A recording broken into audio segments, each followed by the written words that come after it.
Seorang pelaku perampokan dengan senjata tajam di tol akses Tanjung Priok KM Plus 500, Jakarta Utara ditangkap pada Jumat, 3 Januari 2025. Pelaku berinisial MAS ini ternyata adalah seorang residivis kasus pencurian dengan kekerasan. Ia ditangkap kurang dari 24 jam setelah kejadian perampokan terjadi. Kita amankan baru satu orang inisial MAS yang berperan mengancam korban dengan cara menodongkan celurit pada korban, ujar Kanit Jatanras Polres Metro Jakarta Utara AKP Fauzan Yonadi, di Jakarta, Sabtu, 4 Januari 2025. Saat ini, polisi melakukan pengejaran terhadap 5 orang terduga pelaku lainnya. Fauzan menyampaikan, peristiwa ini terjadi kurang lebih pukul 19 waktu Indonesia Barat. Saat itu, 6 terduga pelaku ini memanfaatkan kondisi menuju tol Plumpang yang padat alias macet. Di jam tersebut kebetulan jalanan mengarah masuk ke tol Plumpang mengalami kepadatan.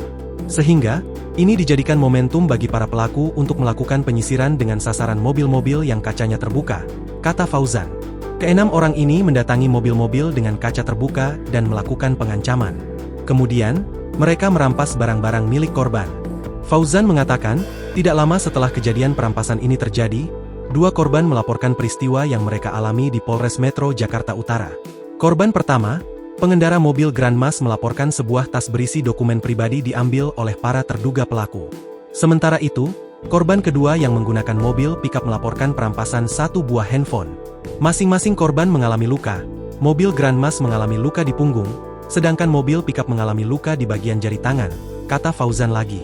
Atas tindakannya, MAS diancam dengan pasal 365 KUHP tentang pencurian yang dilakukan dengan kekerasan atau ancaman kekerasan, dengan ancaman hukuman maksimal 9 tahun penjara.